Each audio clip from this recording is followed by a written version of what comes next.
18 বছর বিদেশে থেকে আমার স্বামী 2টা বাড়ি করেছে, কিন্তু নিজে একটারও ভাগিদার হয়নি। আমার শ্বশুর শাশুড়ি তাদের 2 ছেলেকে 2টা বাড়ি দিয়েছে। আমরা এখন 2 ছেলে মেয়েকে নিয়ে অন্যর বাসায় ভাড়া থাকি। পরিবারের বড় ছেলে ছিল আমার স্বামী, তার জন্য তার উপর দায়িত্বটা একটু বেশিই ছিল। বাবা তখন অসুস্থ ছিল, মানে তার বাবা তখন অসুস্থ ছিল। সংসারের পুরো দায়িত্ব তাকে নিতে হতো, তাই তার বাবা সিদ্ধান্ত নিয়েছিল তাকে বিদেশে পাঠাবে, কারণ দেশে তেমন একটা সে কাজ করতে পারতেছিল না। তাই তাকে বিদেশ পাঠিয়ে দেয়। তখন থেকেই সংসারের পুরো দায়িত্ব সে কাঁধে নিয়ে নেয়। দেশে যাওয়ার পর থেকেই তার 2টা ভাইয়ের পড়াশোনার খরচ, তার বোনের পড়াশোনার খরচ, বাবার ঔষধের টাকা, সংসার চালানো সবকিছুই তাকে করতে হতো। তাই নিজে কোনোভাবে চলে সব টাকাই দেশে পাঠিয়ে দিত তার পরিবারের জন্য। বিদেশে যাওয়ার 2 বছর পর সে আবার দেশে আসে। তার সাথে আমার বিয়ে হয়, তবে পারিবারিকভাবে বিয়ে হয়েছিল। আমার থেকে আমার স্বামী 12 বছরের বড়। আমি তখন ক্লাস 9-এ পড়ি। তো আমি সংসার সম্পর্কে কিছুই বুঝি না। বিয়ের পরদিন থেকেই সংসারের দায়িত্ব আমার উপরে চলে আসে। বিয়ের আগে তো আমি কোনোদিন ভাত পর্যন্ত রান্না করিনি। বিয়ের পর 8-10 জনের ভাত রান্না করতে হতো, কারণ জয়েন্ট ফ্যামিলি ছিল। আমার 2 দেবর, ননদ, দাদি শাশুড়ি, দাদা শ্বশুর সবাই ছিল, সবার জন্য রান্না করতে হতো। বিয়ের পর থেকে আমি একটা জিনিস লক্ষ্য করতাম, আমার শাশুড়ি প্রায় দিনেই অসুস্থ থাকতো। উনি অসুস্থ হলে সব কাজ আমাকেই করতে হতো। আমার দেবর, ননদের জামা কাপড়, দাদি শাশুড়ির কাপড় সব ধুয়ে দিতে হতো, এমনকি তার হাত পাও টিপে দিতে হতো। আমার শাশুড়ি বেশিরভাগ সময় এরকম বলে, আজকে মাথা ঘুরতেছে, কালকে পা ব্যথা, এরকম করেই থাকতো। আর সংসারের সব কাজ আমার উপর চাপিয়ে দিত। হাতে সবগুলো কাজ করতে কষ্ট হলেও আমি সবার কাজ হাসি মুখেই করে দিতাম। বিয়ের 6 মাস পর আমার স্বামী আবার প্রবাসে চলে যায়। এর মধ্যেই কিন্তু আমি কনসেপ্ট করি। আমার স্বামী বিদেশে যাওয়ার পর আমি যে তার সাথে একটু মন খুলে কথা বলবো সেটাও বলতে পারতাম না। হয়তো আমার ননদ থাকতো পাশে, না হলে শাশুড়ি, 2জনের একজন তো থাকবেই। আমি কি বলতেছি, তাদের নামে কিছু বলতেছি না, এটা শোনার জন্য সব সময় আমার সাথেই থাকতো। প্রেগন্যান্সি অবস্থায় আমি আমার বাবার বাড়িতে যেতে চাইতাম, তাহলে আমার শাশুড়ি প্রায় বাধা দিত, আমাকে যেতে দিত না, বলতো সংসারের এসব কাজ করবে কে। এটাও তো বলতো, তোমার সংসার, তোমাকেই তো সবকিছু গুছিয়ে নিতে হবে। আমার বেবি হওয়ার 40 দিন আগে আমি বলছিলাম যে আমি আমার বাবার বাড়িতে যাব, কিন্তু আমার শাশুড়ি আমাকে যেতে দেয়নি। আমার যেদিন বেবি হয় সেদিন আমি খুবই অসুস্থ হয়ে পড়ি, প্রচণ্ড ব্যথা। তারপরেও আমার শাশুড়ি ডাক্তারের কাছে নিয়ে যায়নি। নরমালে আমি একটা ফুটফুটে কন্যা সন্তানের জন্ম দিই। যেহেতু আমার মেয়েটা নরমালে হয়েছে, সেহেতু আমার উপরে তেমন একটা যত্ন ছিল না। মেয়ে হওয়ার কয়েকদিন পর থেকেই আবার সে চিরসেনা সংসারে লাগিয়ে পড়ি, সব কাজ আমাকে দিয়ে করাতো। দেবরেরও অনেক বড় হয়ে গেছে, আমার ননদের জন্য একটা আলাদা রুম রাখবে। তার জন্য আমার শাশুড়ি আমার স্বামীকে বলে আবার বাড়িতে 3টা রুম করে দিল, মানে বাড়িটা আরো বড় করলো। আগেও 3টে রুম ছিল, এখন আরো 3টে রুম বাড়িয়ে এটা আরো বড় করে নিল। আমার স্বামী যদি কখনো ভাবতো ব্যাংকে টাকা রাখবে, তাহলে আমার শাশুড়ি বাধা করতো যে ব্যাংকে টাকা রেখে কি হবে, এদিকে সম্পত্তি নেই, কিছু একটা করি তাহলেই ভালো হবে। কখনোই আমার স্বামীকে ওই ব্যাপারে সাপোর্ট করতো না। আর যদি কোনো জমি নিত তাহলে আমার শ্বশুরের নামে নিত। আমার স্বামীও ছিল তার বাবার প্রতি অন্ধবিশ্বাস।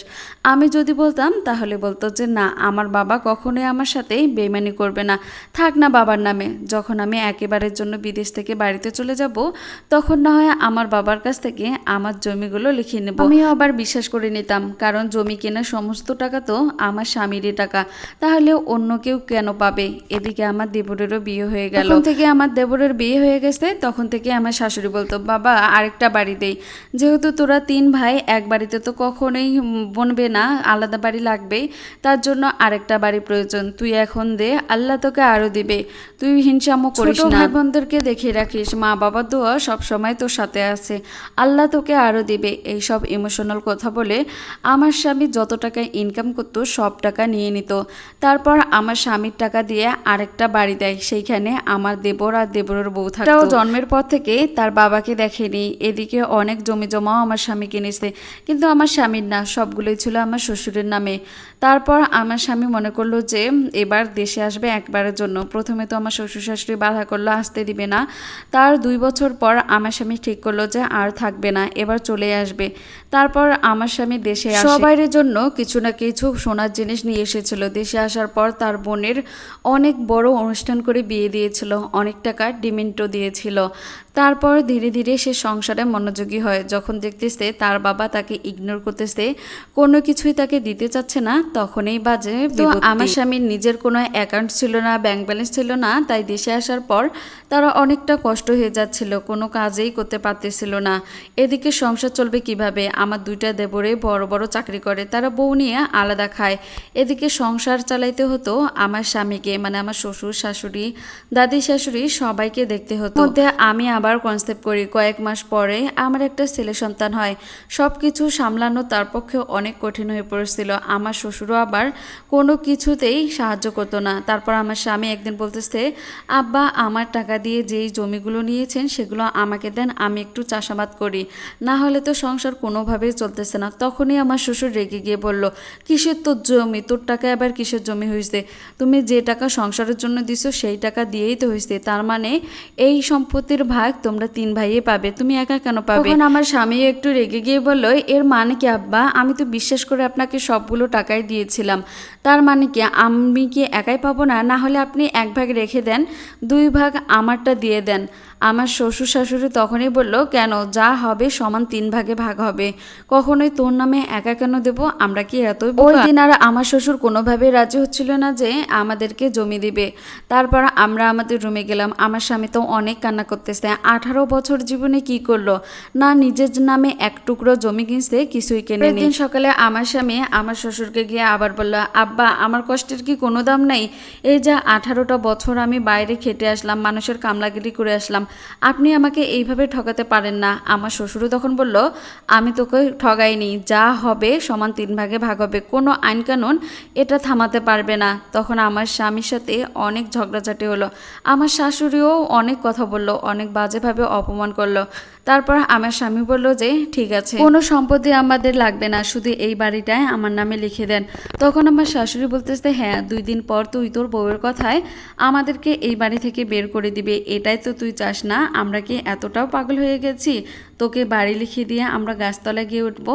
তখন আমার স্বামী বলতেছে, আম্মা আমি তো আরো একটা বাড়ি উঠে দিয়েছি, আর আপনাদেরকেই কেন বাড়ি থেকে বের করে দিব? তখন আমার শ্বশুর বলতেছে, এই বাড়িটাও আমার নামে থাকবে, যদি তুই থাকতে চাস থাক, না হলে বউ বাচ্চা নিয়ে বের হয়ে যা, এত তর্ক আমি তোর সাথে করতে পারবো না। তখন আমার স্বামী বলতেছে, যদি না চান আমরা এই বাড়িতে না থাকি তাহলে আপনারা ভালো থাকবেন, তাহলে আমি আমার বউ বাচ্চা নিয়ে চলে যাব। তখন আমার শাশুড়ি বলতেছে, যা তোর যেখানে খুশি সেইখানে চলে যা। তখন আমার স্বামী আর তাদের সাথে কোনো কথাই বলল না, আমাকে এসে বলল, যাও ছেলে মেয়েদের কাপড় গুছিয়ে নাও, যেই বাড়িতে আমার মূল্য নেই, যেই বাড়িতে কষ্টের কোনো আমাকে দাম দিল না, সেই বাড়িতে আর আমি থাকবো না, ভিক্ষা করে খেতে হয় তাই খাবো, তবুও এক মুহূর্তের জন্য এই বাড়িতে আর থাকবো না। তখন আমরা সেইখান থেকে চলে আসি। একবারের জন্য আমার শ্বশুর শাশুড়ি যা দেবর কেউ বলল না যে তোমরা থেকে যাও, আমরা আমাদের মতো করে চলে আসলাম। একজনও বাড়ির বাইরে পর্যন্ত আসলো না। এখন আমার স্বামী একটা ছোট মুদিখানার দোকান করে। আলহামদুলিল্লাহ আমরা অনেক ভালো আছি। আমার স্বামী অনেক কষ্ট করেছে, কিন্তু তার একটু মূল্য পেল না। এখনও সে অনেক কাঁদে। 18টা বছর সে তার জীবন থেকে নষ্ট করেছে, একটা টাকাও তার নামে রাখেনি। হয়তো বিশ্বাস করাটাই ছিল বড় ভুল, কিন্তু নিজের মা বাবা যে তার সাথে এরকমটা করবে তা সে কখনোই ভাবতে পারে। তাই সকল প্রবাসী ভাই বোনদেরকে বলবো, নিজের সবটুকু দিয়ে পরিবারের মন জয় করার কোনো দরকার নেই। যেটা আপনাদের দায়িত্ব কর্তব্যের মধ্যে পড়ে ব্যাস ততটুকুই করবেন। কখনোই কাউকে বিশ্বাস করে নিজের সবটুকু দিয়ে উৎসর্গ করবেন না, শেষে কিন্তু আমার স্বামীর মতোই অবস্থা হবে।